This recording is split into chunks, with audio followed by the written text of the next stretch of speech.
তারেক রহমান উনি একটি বক্তব্য দিয়েছেন। উনি বক্তব্যে বলেছেন প্রার্থী মুখ্য নয়, মুখ্য হচ্ছে প্রতীক, প্রতীকটাই হচ্ছে মুখ্য। এই বক্তব্যটা সিরিয়াসলি প্রবলেমেটিক একটা বক্তব্য। ওনার মতো একজন রাষ্ট্র প্রণেতা যিনি হতে যাচ্ছেন বা হবেন মনে করছেন, ওনার জায়গা থেকে এই বক্তব্যটা হাইলি প্রবলেমেটিক একটা বক্তব্য। আমি যদি এমন একজন প্রার্থীকে নির্বাচিত করি যার জনগণের সাথে সম্পৃক্ততা নেই, কিন্তু ওই প্রতীকটাকেই শুধুমাত্র হোল্ড করে আমি তাকে সংসদে পাঠালাম, কিন্তু সে যদি যোগ্য না হয়, সে যদি জেনুইনলি রিপ্রেজেন্ট না করতে পারে, আমি তো আসলে আমার রিপ্রেজেন্টেটিভ নির্বাচন করছি, তাই না? সে যদি প্রক্সি হয়ে যায় দলের কাছে, তাইলে সেটা হচ্ছে জনগণের প্রকৃত রিপ্রেজেন্টেশন সংসদে আসলে কখনোই সম্ভব না। তাইলে আমার জনগণের সাথে রাষ্ট্রের যে ব্রিজ, এই ব্রিজ কিন্তু কোনো প্রতীক করে না, সেটা করে প্রার্থী। তার মানে আমি যদি ভোট দিতে চাই, আমার এই জুলাই পরবর্তী সময়ে আমার মূল যেই লক্ষ্যটা হওয়া উচিত সেটা হচ্ছে প্রার্থীটা কেমন। একটা অপরিচিত প্রতীকের মধ্যেও যদি একজন যোগ্য প্রার্থী, যিনি রাষ্ট্রকে আসলে ধারণ করেন, জনগণকে ধারণ করেন, নাগরিককে ধারণ করেন, সে যদি যোগ্য হয়ে থাকে, মানুষ তাকেই চুজ করা উচিত। অন্যদিকে একটা প্রতীকের আন্ডারে যদি একজন অযোগ্য প্রার্থী হয়, যেই প্রার্থী জনগণকে প্রতিনিধিত্ব করেন না, দুর্নীতিগ্রস্ত, মার্কা যতই ভালো হোক না কেন, উনি জনগণকে কখনোই রিপ্রেজেন্ট করবেন না।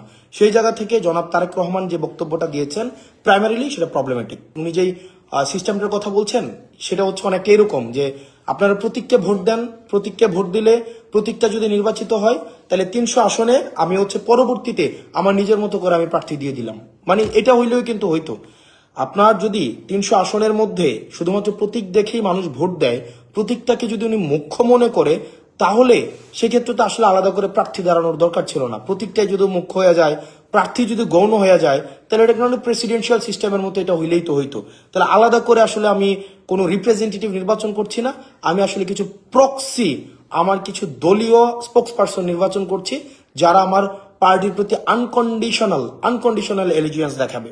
আমরা চেয়েছিলাম সংসদে 70 অনুচ্ছেদের মানে সংস্কার ঘটুক, অর্থাৎ দলের প্রতি যে একটা আনকন্ডিশনাল একটা সমর্থন থাকে দলের প্রতি, দল যে সিদ্ধান্ত নেয় সেই সিদ্ধান্তে আমরা কখনোই দেখা যায় দলীয় যারা আছে তারা কখনোই বিরোধিতা জানাতে পারে না।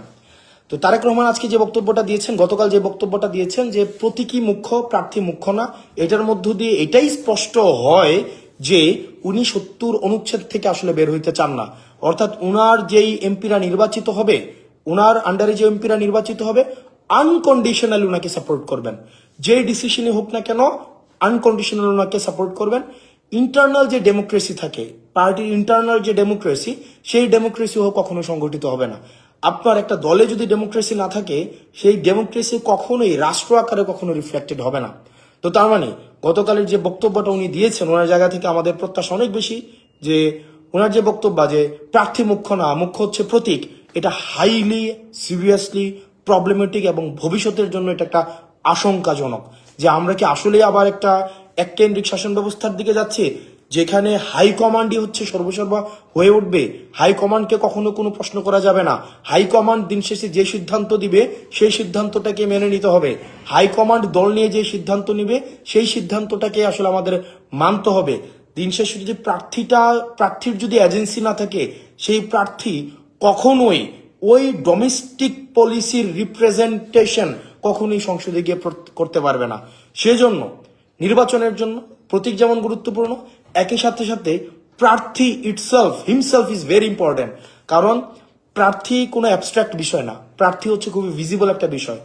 একটা চোর বাটপার, একটা দুর্নীতিগ্রস্ত মানুষ একটা দলের একটা প্রতীকে নিয়ে আসলে মানুষ শুধুমাত্র প্রতীকটা দেখেই ভোট দেওয়া উচিত না, বরং প্রার্থীর ব্যক্তিগত সক্ষমতা, ব্যক্তিগত দেশপ্রেম, ব্যক্তিগত যোগ্যতা, ব্যক্তিগত সামর্থ্য, ব্যক্তিগত পলিসি মেকিং এর ক্যাপাসিটি দেখেই ভোট দেওয়া উচিত। সেজন্য আমরা সারা বাংলাদেশে সবাইকে আহ্বান জানাবো, শুধুমাত্র মার্কা নয়, আবার শুধুমাত্র প্রার্থী নয়, একটা ভালো মার্কা এবং একটা ভালো প্রার্থী, দুইটার সমন্বয়ে আপনার ভোট, যাকে ইচ্ছা আপনি তাকে ভোট দেন, কিন্তু প্রার্থী দিন শেষে আপনার প্রতিনিধিত্ব করবে, মার্কা সংসদে আপনার প্রতিনিধিত্ব করবে না।